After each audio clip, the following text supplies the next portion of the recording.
From the Appalachian tribes that thrived here in the mid-1400s and the Spanish settlers who followed in the 17th century to the southern traditions of early American settlers and the talented chefs of today, as long as there have been people living in the Tallahassee area, food has been a focus. My name is Emma Jonas, and I am the head of Foodways here at Mission San Luis. Foodways is anything to do with historical cooking or food. If you notice the fire behind me, you'll notice that I'm using clay pots. These are glazed. They're done with a tin glazed technique that was introduced into Spain by the Moors. They made a huge impact on the food culture and everything from education to medicine.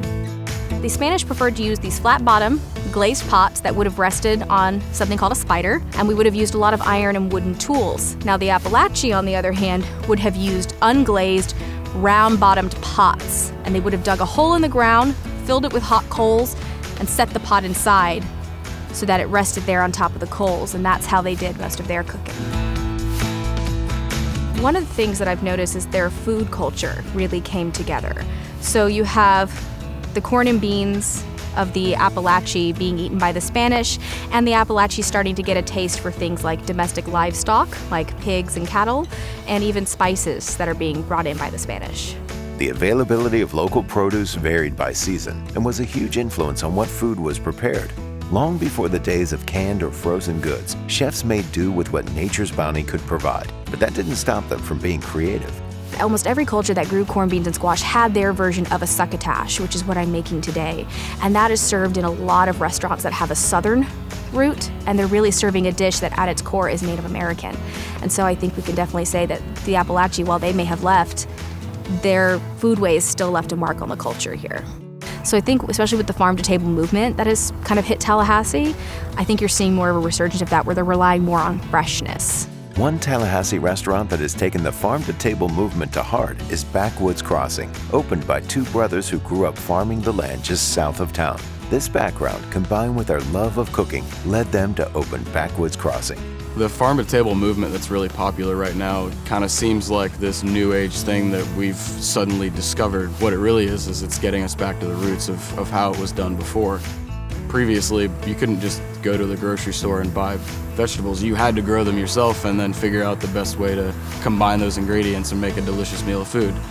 The idea behind Backwoods Crossing came from love of food. The garden creation menu is super seasonal because it basically grows off of what we're producing at that time. Literally every week we cycle it, so it changes based on, like, okra's really heavy during the super hot months, and then tomatoes are heavy in spring, and then we have like an asparagus season, so it's really focused on what's growing or thriving in Florida, North Florida in particular, at those times.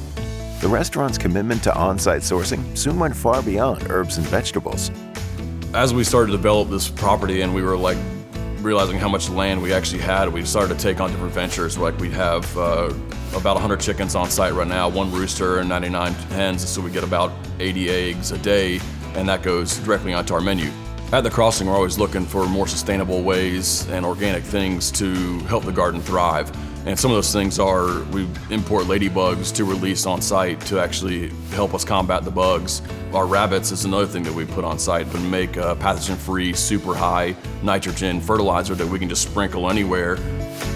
So Tallahassee, in my personal opinion, has been really developing on a local level, where we have Play of Sunlight Mushrooms is producing, in the past like 3 or 4 years, they just started kicking things off. And same thing with New Green Organics.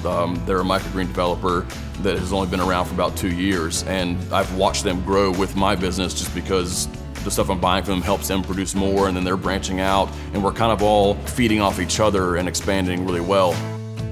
So another project we took on at Backwoods Crossing was trying to grow mushrooms on site, and we, back in November of 2017, we inoculated about 400 logs. We did 3 different types of oak trees with 3 different types of spores, so they can actually activate all year long. So we did a wide range of Beltrain and Snowcap, which is the idea is we have a spring, a summer, and a winter variety, and we inoculate these logs and we soak them in batches of like 25 at a time, and every log produces about a pound at a time. So we get about 25 pounds of shiitake mushrooms every week, and it supplies the restaurant with enough mushrooms that we don't have to buy them anymore. Originally, we wanted to increase our pollination, and the best way to do that is by putting bees on site.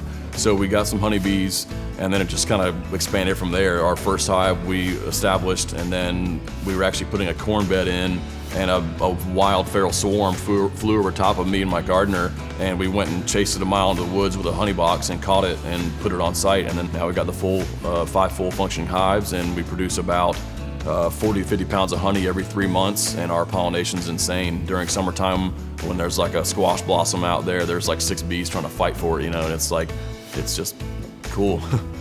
Having the organic side of it and having it all fresh, you can really taste the difference. And we feature things that you can't just go to the grocery store and find. You have to grow it yourself, or you have to go to someone who is growing it, and we are. Go to visittallahassee.com to learn more about this hidden gem and to plan your trip to Tallahassee today.